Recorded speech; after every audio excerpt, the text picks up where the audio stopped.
ہوتی ہے اور ایک اور محکمہ جس کو دفاع ہم کہتے ہیں وہ اس کا اپنا ایک سسٹم ہوتا ہے، اور انتظامیہ جو ہے اس کے اپنے معاملات ہوتے ہیں، عدلیہ جو ہے اس کا کام انصاف کرنا ہوتا ہے، اور مقننہ جو ہے اس نے قانون بنانا ہوتا ہے۔ پاکستان کا جو آرٹیکل 5 ہے اس میں ججز کے بھی حوالے سے بتایا گیا کہ ججز کا کیا کام ہے، اور ان کا جو کنڈکٹ ہے اس میں کہیں بھی نہیں لکھا ہوا کہ وہ سیاسی معاملات میں مداخلت کرے، انہیں اجتناب کرنا چاہیے۔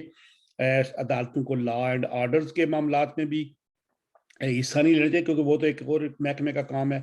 لیکن پاکستان کے اندر کچھ لوگ ہیں جو ججز کو بادشاہ کا رتبہ دیتے ہیں، اور وہ نہ جمہوریت ہے اور نہ مملکت اقتدار پاکستان کا آئین اس میں کہتا ہے۔ آج ایک بڑی عجیب بات ہوئی ہے، اور پتہ نہیں عدالتیں یہ عدلیہ اگر نوٹس لیں تو ایسے معاملوں پہ لینا چاہیے، لیکن لیتی نہیں ہے۔ عمران خان صاحب نے ایک بیان میں کہا ہے کہ انہوں نے دیکھ لیا تھا کہ ہمارے لوگوں کے پاس اسلحہ ہے، اور پھر ساتھ ہی کہا کہ پولیس کے خلاف 100% نفرت ہے، بڑھ چکی تھی، اور مجھے یقین تھا کہ گولی چلے گی۔ ہماری طرف سے لوگ تیار تھے، ان کے پاس پستول وغیرہ تھے۔ یہ وہ شخص کہہ رہا ہے جو اس مملکت کا سابق وزیر اعظم ہے، اور اپنے آپ کو ملک کی بڑی سیاسی جماعت کا چیئرمین بھی کہلواتا ہے، اور وہ یہ بھی کہتا ہے کہ میرے لوگوں پر اسلحہ تھا، میں نے ایک احتجاجی جو بھی مارچ کیا اس میں ان کو پتہ لگ گیا کہ ہمارے پاس اسلحہ ہے، پھر مطلب چھوڑ دیا۔ یہی ہو سکتا ہے۔ اور وہ کون ہیں یہ بھی ہم شوکت صاحب سے پوچھیں گے۔ اس کے بعد آج جو بڑی بات ہوئی، پنجاب کے گورنر نے حلف اٹھا لیا۔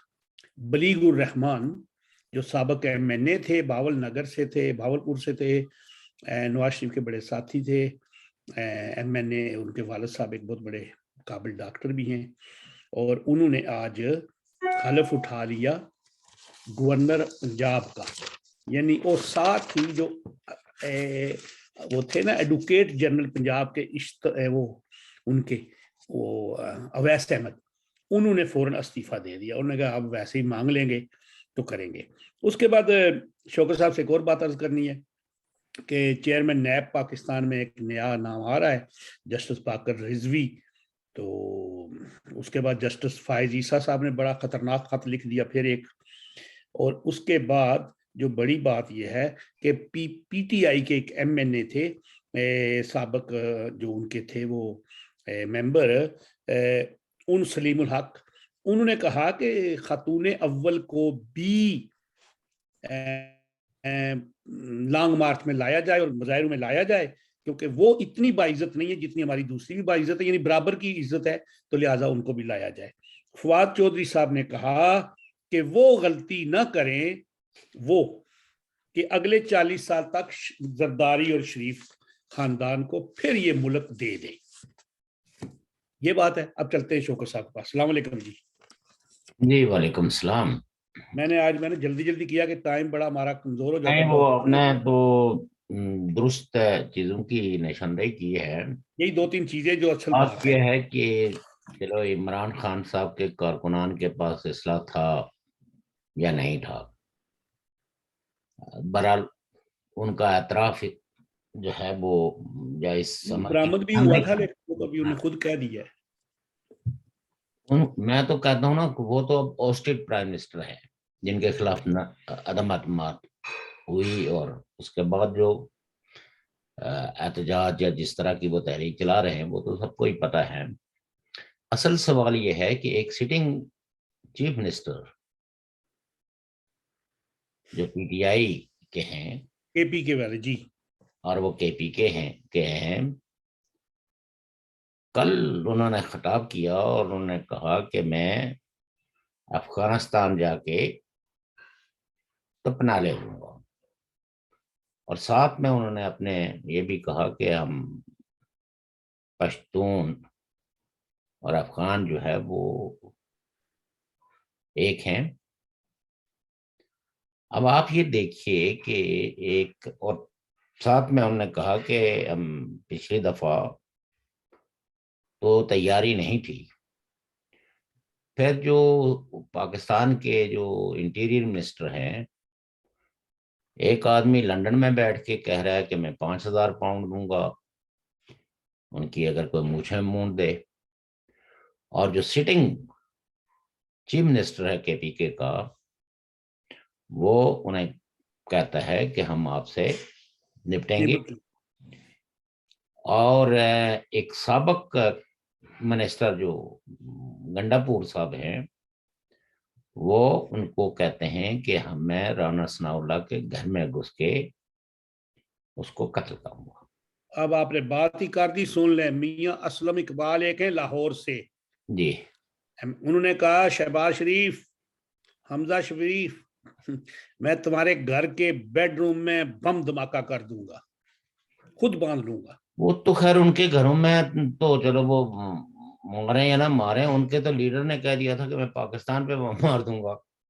تو بس وہی بات ہے. اب وہ کہتے ہم جو کہہ رہے ہیں کہ یہ بیسیکلی اس بات کے آثار ہیں کہ اب جو لانگ مارچ ترتیب دیا جا رہا ہے، یہ کوئی پرامن مارچ نہیں ہوگا. وہ تو شیخ رشید نے شاید خبر دے دی تھی کہ خونی مارچ ہوگا. پلان تو پہلے مارچ میں بھی تھا، اور اس میں اصلاح تھا، کوئی اصلاح کے وجہ سے نہیں کہ ہم پرامن رہیں، بلکہ ان کو لگ گیا تھا کہ اب یہ ہے کہ جو ہمارے سپورٹرز ہیں وہ شاید اب ہماری حمایت نہیں کریں گے، اور اس طرح کے اقدامات کی وجہ سے ہم شاید ایسی سزا بھگتے ہیں جس کا انہوں نے تصور نہیں کیا تھا. تو لہذا انہوں نے رول بیک کر دیا، اور وہ جا کے انہوں نے پشاور میں آج جب سے وہ آف کیا ہوا ہے تو وہ پشاور میں پناہ گزین ہے. ٹھیک ہے، پشاور بھی پاکستان کا ایک پروونس ہے، کانسٹیٹیوشنلی پارٹ اینڈ پارسل ہے. کسی کا کسی بھی پاکستان کے کسی بھی صوبے میں رہنا کوئی قابل اعتراض بات نہیں ہے. لیکن سوال یہ پیدا ہوتا ہے کہ وہ شخص جو کل تک پرائم منسٹر تھا، وہ آج جا کے ایک صوبے میں قیام پذیر ہے، اور بیانات سے جو چیز لگ رہی ہے کہ وہ اس ملک میں خون خرابہ چاہتے ہیں. اچھا، وہ چاہتے ہیں یا نہیں چاہتے، لیکن حالات ایسے پیدا ہو جاتے ہیں. اور ہم نے بہت پہلے کہا تھا کہ پاکستان میں ایک سول وار کی ابتدا ہوئی ہے. شاید اس کی شدت کو ابھی تک محسوس نہیں کیا گیا، کیونکہ کچھ چیزیں انڈر کنٹرول ہیں، یا جو متحرک فورسز ہیں، جو میجورٹی ہے وہ اقتدار میں چلے گئی ہے، تو اس نے ایک پیسمسٹک ویو لے لیا، ڈیفینسو ویو لے لیا. اس کا بیانیہ جو ہے وہ ٹیٹ فار ٹیٹ والا نہیں ہے، جس میں شہباز شریف نے مذاکرات کی بھی دعوت دی ہے. عمران خان صاحب نے بھی کوئی دبے لفظوں میں مذاکرات کی، ہاں بھری. لیکن اس سب میں جو کھیل جو ہے وہ جو سپریم کورٹ کے اندر کھیلا جا رہا ہے، وہ مکنہ کے اختیارات کو اس وقت استعمال کر رہے ہیں. کس کو جلوس کی اجازت دینی ہے، کس کو جلسے کی اجازت دینی ہے، کہاں جا کے انہیں دھرنا دینا ہے، کہاں انہیں جلسہ کرنا ہے. یہ کام کسی بھی ملک کے سپریم کورٹ کا نہیں ہوتا. یہ ہمیشہ جس کو مکنہ کہتے ہیں، اور اگر بالکل صاف لفظوں میں کہا جائے تو یہ انتظامیہ کا کام ہے کہ وہ کسی کو اجازت دیں یا نہ دیں. جمہوری معاشروں میں عام طور پر اس چیز کی اجازت ہوتی ہے کہ آپ اپنے پرامن جلسے جلوسوں کو ان پہ کوئی پابندی نہ لگائیں، تا وقت ہے کہ کسی ایسے تصادم کا خطرہ نہ ہو جس سے کہ عوام کی جان و مال خطرے میں پڑ سکتی ہے. لیکن یہ سب چیزیں جو جب سپریم کورٹ، اور سپریم کورٹ میں بھی وہ 5 ججز جب وہ ایک بینچ میں بیٹھتے ہیں تو لوگ پہلے سے ہی پریڈکٹ کر دیتے ہیں کہ اس کا فیصلہ کیا آنے والا ہے. جیسے 63A پر جب بحث تھی تو لوگوں نے پہلے ہی کہہ دیا تھا کہ یہ 5 ججز جو ہے وہ دراصل کانسٹیٹیوشن کو ری رائٹ کرنا چاہتے ہیں. اور جب انہوں نے فیصلہ دیا تو جو لیگل فرٹرنیٹی تھی اس نے یہی کہا کہ یہ ججز کا کام نہیں ہے کہ وہ سیاستدانوں کو اخلاقیات سکھائیں. یہ سیاستدانوں کا کام ہے کہ وہ اپنے معاشرے میں اخلاقیات کو، رول آف لا کو پروان چڑھانے میں اپنا کردار ادا کریں. چونکہ پولیٹیکل پارٹیز جو ہے وہ پھیلتی پھولتی تبھی ہیں جب ملک کے اندر ماحول جو ہے وہ پرامن ہو اور انہیں عوام تک پہنچنے میں آسانی ہو، مکالمے میں آسانی ہو. چونکہ سیاست جو ہے وہ پاسبلٹیز کا بھی نام ہے اور سیاست انگیجمنٹ کا بھی نام ہے. لیکن چونکہ یہاں بہت ہی ڈیوبیس کریکٹر ہے سپریم کورٹ کا بھی. کچھ لوگ اب ٹرانسلیٹ کر رہے ہیں کہ جی وہ سپریم کورٹ اگر ایسا نہ کرتا تو ایسا ہو جاتا، ایسا نہ کرتا تو یہ ہو جاتا. سوال یہ نہیں ہے کہ سپریم کورٹ کے فیصلے کے نتیجے میں امن قائم ہوا ہے یا اسلام آباد پہ وہ جو چڑھائی پی ٹی آئی کے لوگ کرنا چاہتے تھے وہ رک گئے یا ان کو ڈائیورٹ کر دیا گیا. سوال یہ ہے کہ یہ کام انتظامیہ کا ہے اور انتظامیہ نے ایسے ایشوز کو کیسے نپٹنا ہے. آپ ان کو کوئی ایسی ایڈوائس تو دے سکتے ہیں کہ جس سے لوگوں کی جان و مال کی حفاظت کو ہر صورت میں پرائرٹی نمبر 1 پہ رکھا جائے. اور اگر کہیں انسانی حقوق کی خلاف ورزی ہو رہی ہے تو اس پہ آپ کوئی حکومت سے جواب دہی کر سکتے ہیں. انفارچونیٹلی گزشتہ کئی دہائیوں سے جو لوگ انفورس ڈسپیرنسز کا شکار ہیں اس پہ کبھی سپریم کورٹ کو تکلیف نہیں ہوئی ہے کہ یہ کتنی بڑی قانون کی، کتنی بڑی آئین کی خلاف ورزی ہے، انسانی حقوق کی خلاف ورزی ہے. اس پہ کبھی نہ تو سوموٹو لیا گیا اور نہ ہی اغوا کنندگان کو کسی عدالت میں، کسی لا فورم پہ طلب کیا گیا. سویلین حکومتیں تو ساری دنیا کو پتا ہے کہ پاکستان کی سویلین گورنمنٹ ہے جو ہے، سویلین اتھارٹی جو ہے وہ ایروڈ ہوئی ہے. چونکہ پاکستان کی جو پاورفل فوج ہے اس کے جو پولیٹیکل ڈیزائنز ہیں ان ڈیزائن کی وجہ سے کوئی سویلین حکومت بھی انڈیپینڈنٹلی فنکشن نہیں کر سکتی. جس کی کل تک کی بھی جو مثال ہے کہ ایک حکومت جو ہے وہ آئی ایم ایف کے ساتھ نیگوسیشن کر رہی ہے اور وہ معاہدے جن کی ماضی کی حکومت نے خلاف ورزی کر کے تو کچھ غیر ضروری طور پر سبسیڈیز دی، اور آئی ایم ایف جو ہے وہ کہہ رہی ہے کہ سب سے پہلے تو آپ معاہدوں کی روشنی میں ان اقدامات کو ڈساؤن کریں جس کی وجہ سے معاہدوں کی خلاف ورزی ہوئی ہے. ہمیں انشور کریں کہ آپ ایک لیگل گورنمنٹ ہیں، آپ انٹائٹلمنٹ رکھتی ہیں جو معاہدوں کی پاسداری کریں. اور وہاں نیگوسیشنز ہو رہی ہے اور اس وقت پاکستان کی معیشت کے بارے میں پاکستان کے اپنے معیشت دان جو ہے وہ آفیشیلی بھی ود فیکٹس بھی یہ کہہ چکے ہیں کہ پاکستان اس نیج پہ پہنچ چکا ہے جہاں جو ہے وہ سری لنکا ڈیفالٹ ہوا ہے تو یہ بھی ڈیفالٹ ہونے کے قریب ہے. اور پاکستان کے جو ریزروز ہیں وہ اس پوزیشن میں نہیں ہے کہ لوگوں کو پینشنیں دے سکیں، تنخواہیں دے سکیں، کوئی لوگوں کی ویلفیئر کر سکیں، لوگوں کا روح اور رشتے کو برقرار رکھنے کے لیے کوئی ایسے اقدامات کر سکیں. جب تک کہ یہ آئی ایم ایف ہے کہ اس معاہدے میں نہیں جائیں گے اور وہ معاہدہ سائن نہیں ہوگا تو پاکستان کو جو ملک بیل آؤٹ کرنا چاہتے ہیں یا جو کوئی اس کی مدد کرنا چاہتے ہیں وہ بھی آگے بڑھ کر حتیٰ کہ چین تک نے بھی اور سعودی عربیہ تک نے بھی یہ کہا کہ ہم اس وقت تک کچھ بھی نہیں کریں گے جب تک کہ آپ آئی ایم ایف سے معاہدہ کر کے تو شروعات نہ کریں.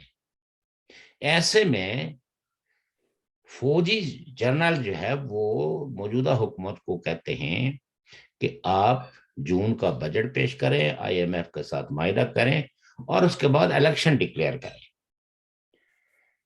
الیکشن کرانا جو ہے وہ سویلین حکومت کی اتھارٹی ہے, الیکشن کمیشن کا کام ہے.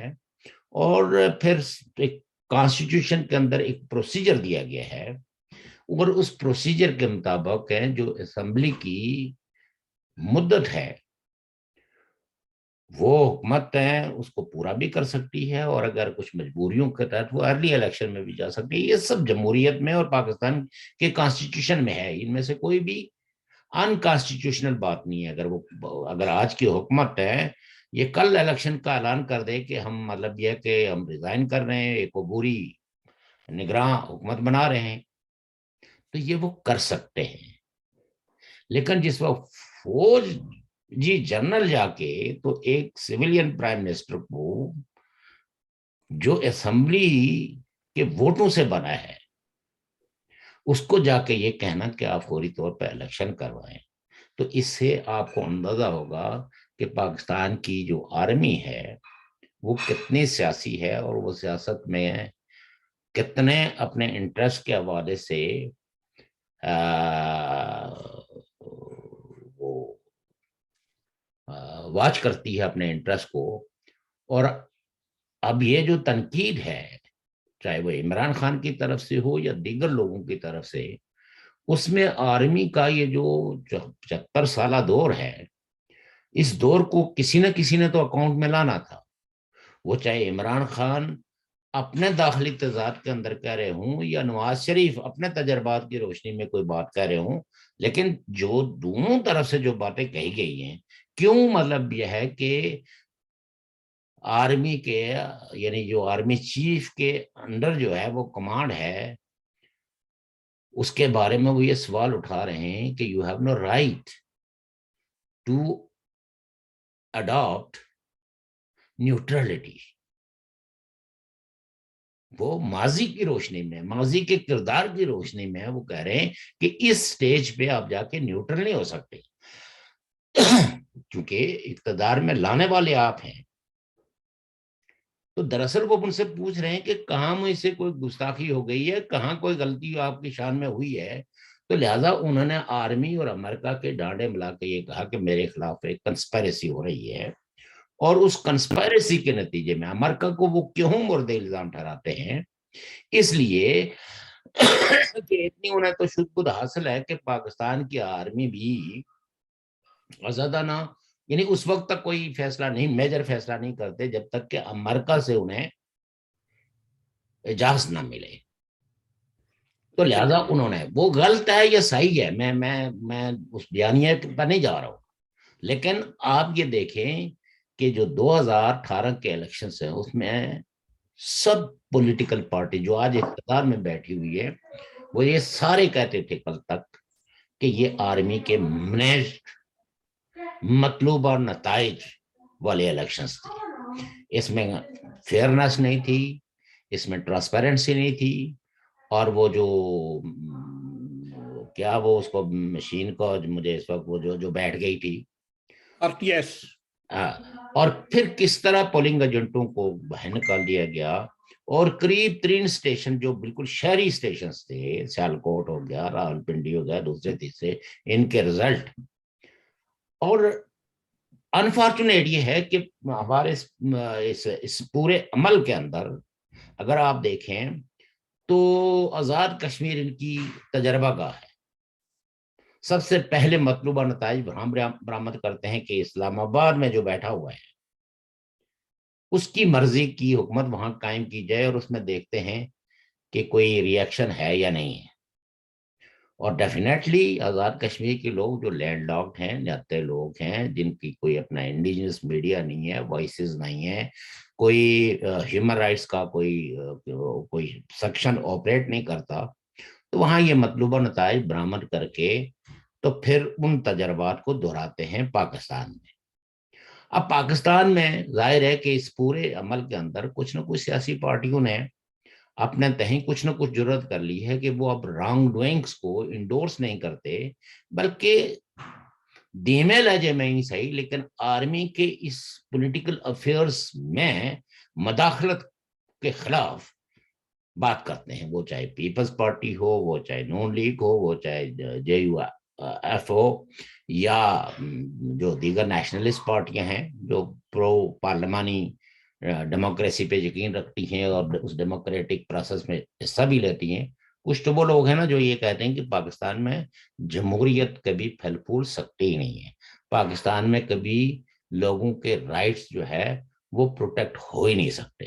یہ جو سٹرکچر ہے، اس سٹرکچر کے اندر انسان کی جو شناخت ہے وہ نہیں ہے جو ایکچوئل اس کی شناخت ہے، بلکہ یہاں سٹیٹ ایک شناخت دیتی ہے، سٹیٹ ایک عقیدہ دیتی ہے، سٹیٹ انسان کو کہتی ہے کہ آپ نے یہ عقیدہ آپ مانیں گے تو ہم آپ کو مذہب کا یہ درجہ دیں گے، یہ نہیں مانیں گے تو مطلب یہ ہے کہ سارے یعنی ذاتی عقیدوں تک جب مداخلت سٹیٹ شروع کر دے تو کچھ لوگ ایسے ہیں جن کو اس سٹیٹ پہ تو اب کوئی اعتماد نہیں رہا، اور انہوں نے علیحدگی کی جو مومنٹیں ہیں جن کو وہ آزادی کی مومنٹس کہہ رہے ہیں، اور آزادی کی مومنٹس بھی چل رہی ہیں شانہ بش مطلب سائیڈ بائی سائیڈ. تو اب یہ ہے کہ عمران خان صاحب نے جا کے جو مورچہ لگایا ہے خیبر پختونخوا میں، اور اب وہ جو دوسرا لانگ مارچ جو انہوں نے اعلان کیا ہوا ہے، 6 دن پورے ہو رہے ہیں. آئی تھنک کچھ لوگ کہتے ہیں کہ 31 کو ہو رہے ہیں، کچھ کہتے ہیں 31 2 کو ہوتے ہیں، تاریخ لیکن دیکھیں اب کیا ہوگا. لیکن مجھے لگتا یہ ہے کہ شاید آج ایک اور خبر ہے کہ شیخ رشید صاحب، جی انہوں نے کوئی کہیں سرے راہ، کیا نام ہے اپنا، خورشید شاہ صاحب سے کوئی مکالمہ کیا ہے، تو انہوں نے کہا نہیں اس کو بتاؤ کہ نہیں، مجھے ایسی بات ہے. ابھی وہ بات سارے سامنے نہیں آئی، لیکن میں سمجھا نہیں کہ کیا. شیخ رشید صاحب نے کوئی اپنی ہاں کوئی داستان سنائی ہے خورشید صاحب کو. ہاں خورشید تو شاہ صاحب کو جو شنید یہ ہے کہ کپتان کی اور شیخ رشید کی کوئی پرسوں کافی بات بڑی ہے کہ شیخ رشید صاحب وہاں پہ بندے لے کے نہیں گئے اور وہ ادھر نہیں تھے، تو ایسے معاملات میں نہیں، وہ تو مطلب کیا کہ پی ٹی آئی کی سینئر لیڈرشپ میں شیخ رشید کے حوالے سے کافی سیریس جو ہے بلکہ 2 سیٹوں کا جو انہوں نے 2 سیٹیں دی ہوئی تھی اس پہ بھی اپنے لوگوں کو ڈھونڈنا شروع کر دیا، ہم اپنے بندے لائیں گے. تفضات ہیں کہ ان کا رول جو ہے وہ ایک ڈیوبیس ہے، اور اس نے ہماری ڈیموکریٹک کریڈینشلز کو، جو ان کے نزدیک ڈیموکریسی ہے، ممکن ہے جی آپ جی اختلاف کریں، لیکن وہ یہ کہتے ہیں کہ ہماری جو ڈیموکریٹک کریڈینشلز ہیں ان کو انہوں نے مشکوک بنایا، چونکہ وہ ہمیشہ یہ کہتے کہ میں گیٹ 4 کا نمائندہ ہوں، میں وہاں سے نکل کے آیا ہوں، اور ہمیشہ وہ اس طرح بات کرتے تھے کہ جیسے ابھی کسی جنرل صاحب سے جو ہے وہ ڈکٹیشن لے کے آئے ہیں اور پیغام رسانی کر رہے ہیں. تو ظاہر ہے کہ لوگ یہ سمجھتے ہیں کہ ایک حکومت کے لیے یہ کوئی عزت کی تو بات نہیں ہے کہ ان کی کیبنٹ کا اندر بیٹھا ہوا ایک آدمی جو ہے وہ اس طرح بیہیو کرے کہ جیسے وہی واحد ہے جو پاکستان آرمی کا نمائندہ ہے. تو دیکھیے پاکستان میں ابھی اسرائیل کا سوال بھی جو ہے وہ اٹھا ہوا. اب عمران خان صاحب کہتے ہیں کہ موجودہ حکومت اسرائیل کو تسلیم لیکن وہ یہ کہہ کرنے. رہے ہیں اس وفد کی منظوری دورے کی پہلے دی گئی تھی. دیکھیے سوال یہ ہے کہ منظوری ہم تو اس حق میں ہیں کہ اسرائیل ایک حقیقت ہے، اور ایک ملک کے ساتھ خام خواہ کی عقیدے کے زور پہ آپ نے جو یعنی اپنے ہی دیواریں کالی کرتے ہیں، تو اس وجود کو اگر تسلیم کر لیں تو اس سے بھی کوئی فرق نہیں پڑتا، نہ کریں تو تب بھی کوئی فرق نہیں پڑتا. یہ حکومت ایسے کرے یا ڈاکٹر صاحب وہ. ایسے ہی بات پہ بات آ گیا، آپ پہ ایک سوال آ گیا. ایک منٹ میں جی کریں پہلے کہتا بات ہوں کریں. کہ جو موجودہ حکومت ہے ان نے ایک ایسے شخص کو پی ٹی آئی میں لایا اور اب اس کو نکال بھی لیا. احمد قریشی جو ایک جرنلسٹ ہیں، اکثر ان کے انٹرویوز آپ لوگ الجزیرہ اور مرتضیٰ، جی جی تو بیسیکلی یہ سارا کچھ یعنی وہ بھی اسرائیل کے ساتھ تعلقات بحال کرنے کے بانی میں سے تھے، اور وہ جب پی ٹی آئی کی حکومت تھی تو وہ پی ٹی آئی کے بہت قریب تھے.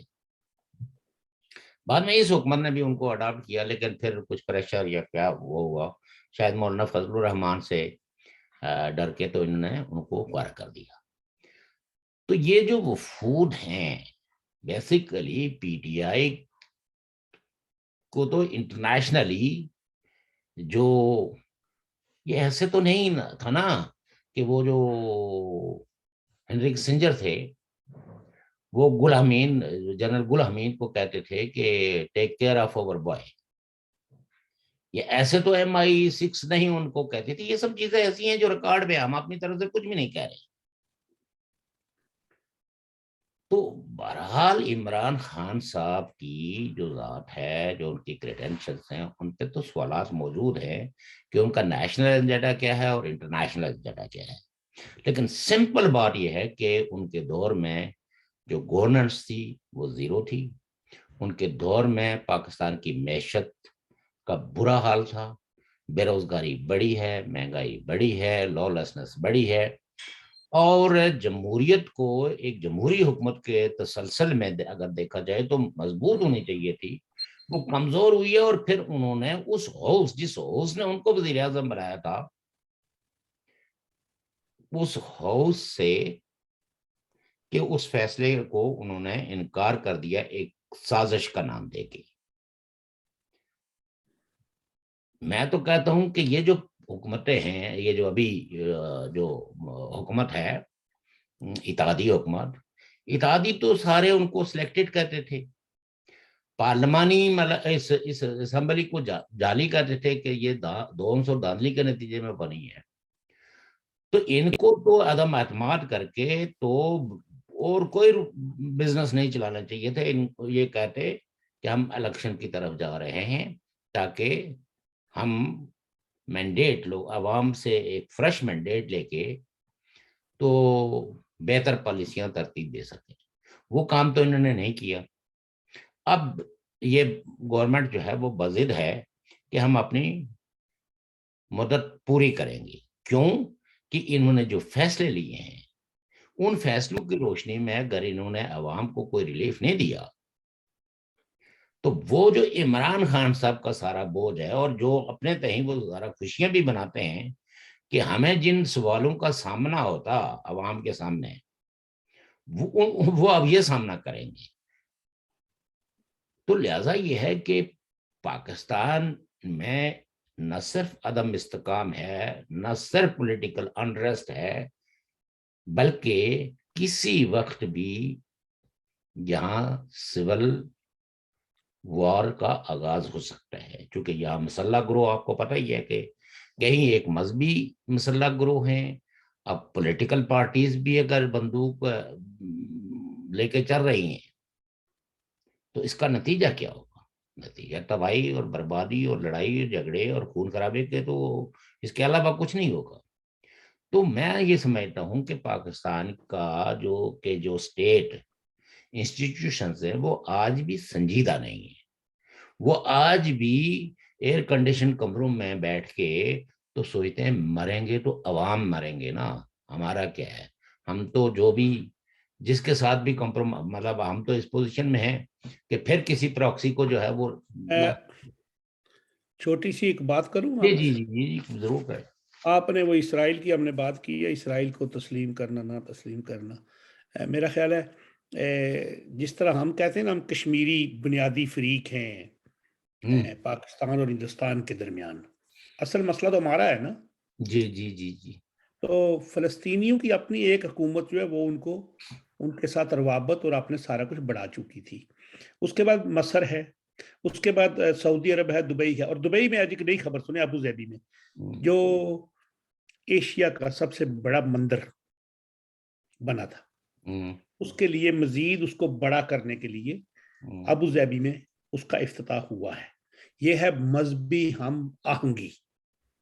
پاکستان ایک ایسی خطے میں ہے جہاں پہ دائیں بائیں اوپر نیچے سب طرف اس نے مذہبی منافرت بنائی ہوئی ہے، آگ لگی ہوئی ہے جی، آگ ایسی اپنے اوپر، یعنی وہ کہتے ہیں نا کہ بندہ اپنے اوپر ویسے ہی بوجھ لاد لیتا ہے۔ حالانکہ اسرائیل کا سب سے پہلا مسئلہ تو ہے اس کے آس پڑوس میں، وہاں پہ ان کے ساتھ تجارت بھی چل رہی ہے، اردن کی چل رہی ہے، اس کی عراق کی ہے، اب سیریا کے بھی پہلے اچھے بڑے تعلق تھے، مصر کے تھے، سعودی عرب کے، ابو ظہبی، دبئی، کویت، قطر، ساروں کے ہیں، ترکی کے ہیں۔ نہیں دیکھیے، بات یہ ہے نا کہ کچھ ملکوں کے تعلقات نہیں تھے، جس میں سیریا نمبر 1 پہ آتا ہے، چونکہ سیریا کا اپنا جی تنازع جی، ان کے ساتھ وہ ہے کہ علاقہ ہے جولان کا اوپر، جو پہاڑیوں والا۔ گولان کی پہاڑیاں ہیں ان پہ اسرائیل نے قبضہ جی جی، کیا ہوا ہے، بالکل، اور وہ اس پہ مزید ہیں کہ لبنان اور سیریا کے علاوہ۔ البتہ یہ ہے کہ آپ دیکھیں سب سے پہلے مصر نے اسرائیل کو تسلیم کیا، جی پھر جی آپ ترکی نے تسلیم کیا، اور جی آہستہ آہستہ آج وہ سارے جو پورا جو مشرق وسطی ہے جی، وہ انگیج ہے، ایک دوسرے کے ساتھ مذاکرات کر رہے ہیں۔ اب تو گلف سٹیٹس نے بھی تسلیم کر لیا ہے آپ سفارتخانہ ہے جی، سفیر آئے ہیں۔ تو سو دیٹ مطلب یہ ہے کہ پاکستان میں اس ایشو کو مذہبی طور پر نہیں دیکھنا چاہیے، بلکہ ایک نیشنل سٹیٹ کے طور پر دیکھنا چاہیے۔ جو تنازع ہے فلسطینیوں کا اور اسرائیل کا، تو اس تنازع کے حل کے لیے سبھی کو اپنا اپنا زور لگانا چاہیے۔ دیکھنا، بہتر سفارتی تعلقات کی بنیاد پہ، دوستی کی بنیاد پہ آپ بہت ساری باتوں کو منوا سکتے ہیں، لیکن جب آپ یہ کہیں کہ ہم اس کو صفحہ ہستی سے مٹا دیں گے تو دنیا اس کو نہیں مٹانے دے گی کسی کی خواہش کی بنیاد پہ۔ تو اینی ہو، یہ اس وقت ایسے ہی ٹاپک ہے، جی جی لیکن جی جی، میں آپ کو بتاؤں کہ جلد و دیر پاکستان نے اسرائیل کو تسلیم کر لینا ہے۔ یہ چھوٹی موٹی آپس میں چپلشیں کرتے رہیں گے، لیکن دیکھیں، اصولی فیصلہ انہوں نے کیا ہوا ہے اسرائیل کو تسلیم کرنے کا۔ آج ایک اور مملکت یہ کے، بھی میں آپ کو بتاؤں کہ کچھ عرصے کے بعد یہ کسی نہ کسی بہانے سے یہ جو نیوکلیئر ڈیٹرنس ہے اس کو بھی اتنا محدود کر دیں گے کہ نہ ہونے کے برابر۔ آج ایک اور واقعہ ہوا ہے۔ جی بہاؤدن ذکریہ ایکسپریس ایک ٹرین ہے جی جی، جو پنجاب سے کراچی جاتی ہے، ہوں اس پہ ایک خاتون ڈیرہ غازی خان سے کراچی کا سفر کر رہی تھی، اور روڑی سکھر کے قریب پہنچی، ٹکٹ چیک کرایا، اس نے ٹکٹ چیک کیا، خاتون نے ٹکٹ دکھایا، اس نے کہا آپ اکیلی ہیں تو یہاں پہ گرمی ہے، آپ کو اے سی والے کمرے میں بٹھا دیتا ہوں میں، مہربانی کریں، کرتا ہوں۔ وہ چلی گئی، وہاں پہ اس نے ایک اور دوست کو بلایا، اس کے بعد ایک اور دوست کو بلایا، اور 3 لوگوں نے اس کے ساتھ ریپ کیا۔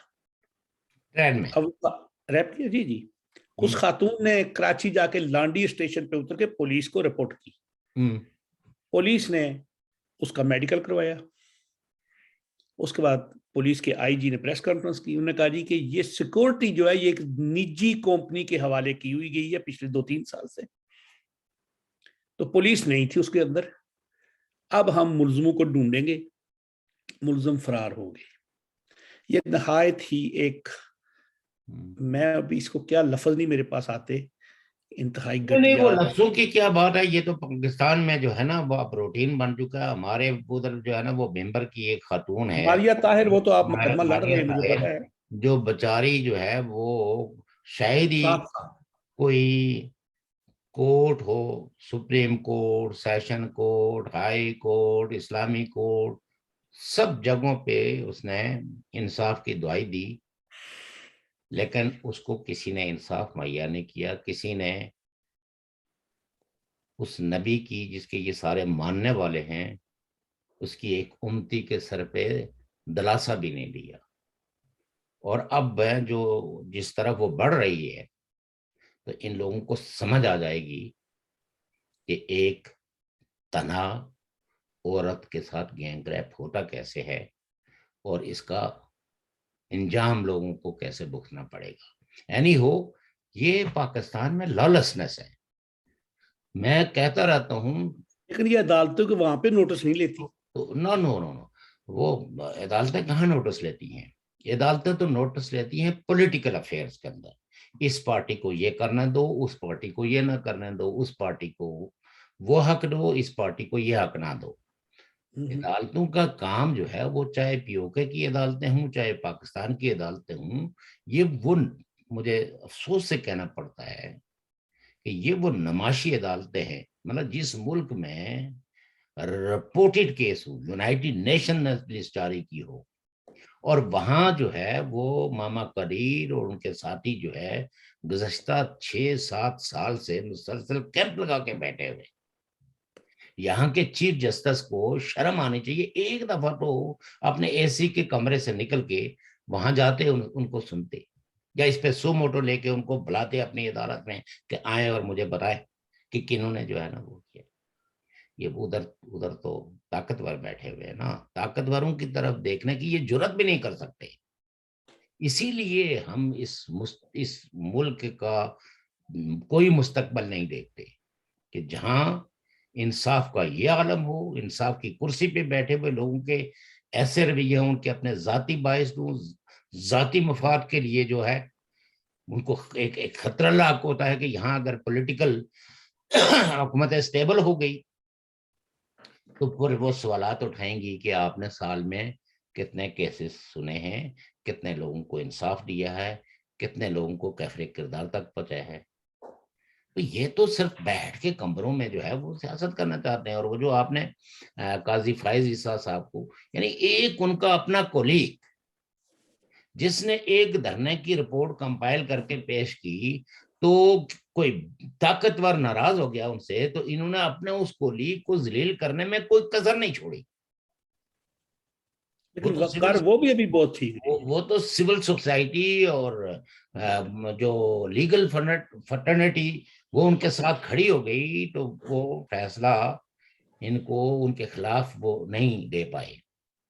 ابھی جو انہوں نے لکھا ہے تو انہوں نے یہی تو گزارش کی ہے. ایک ان کا اپنے اپیکس کورٹ کا کولیگ یہ کہہ رہے ہیں کہ یہ جو 3 ججوں کی خالی اسامیاں ہیں، آپ کس چیز کی انتظار میں ہیں؟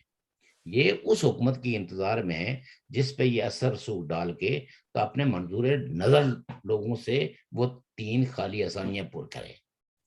یہ ایک ایسی گورنمنٹ کے جہاں ان کے حق میں بیلنس نہ ہو، جہاں یہ ان کی تھریٹ ذرا کمزور پڑ رہی ہو، تو اس وقت یہ وہ اس طرف جاتے ہی نہیں ہے. نہیں ہو ہمارے پاس 1 منٹ رہ گیا. رہ گیا. محترم ناظرین و سامعین، وقت ابھی باتیں تو بہت ہیں، کل پھر کریں گے. شوکت صاحب کا اور میرا ایک سوال تھا، دھرنا یہ لانگ مارچ دوبارہ 31 تاریخ کل ہے. میں نہیں سمجھتا کہ عمران خان صاحب اب واپس اسلام آباد کا اس لاؤ لشکر کے ساتھ رخ کریں گے. ان کو لاؤ لشکر کو روکا جائے گا. یہ میری آپ کی رائے ہے. میری رائے یہ ہے کہ وہ یہ ایڈونچر کریں گے، لیکن پھر دوسرا ایڈوانٹیج یہ ہے کہ فائرنگ ہوگی، گولیاں لگیں گی، خانہ جنگی کا آغاز ہوگا. اس سے عمران خان صاحب کو کوئی وہ نہیں ہے. بہرحال وہ سوچتے ہیں کہ سپریم کورٹ ان کے لیے راستہ بنائے گا، دھرنے کا بھی، جلوس نکالنے کا بھی. اور موجودہ حکومت جو ہے وہ اصل میں کنٹمپٹ آف کورٹ اپنے اوپر نہیں لینا چاہیے. 6 مہینے سزا کچھ بھی نہیں ہوتا. نہیں کنٹمپٹ آف کورٹ سے مطلب صرف 6 مہینے جیل نہیں ہے نا، اس کے ساتھ 5 سال جو ہے. بھائی آپ مجھے بتائیں کہ وہ جو یوسف رضا صاحب تھے، یوسف رضا گیلانی پرائم منسٹر، تو انہوں نے ان کو یہی کہا گیا نا کہ آپ نے خط نہیں لکھا لہذا آپ کنٹمپٹ، تو اس کے بعد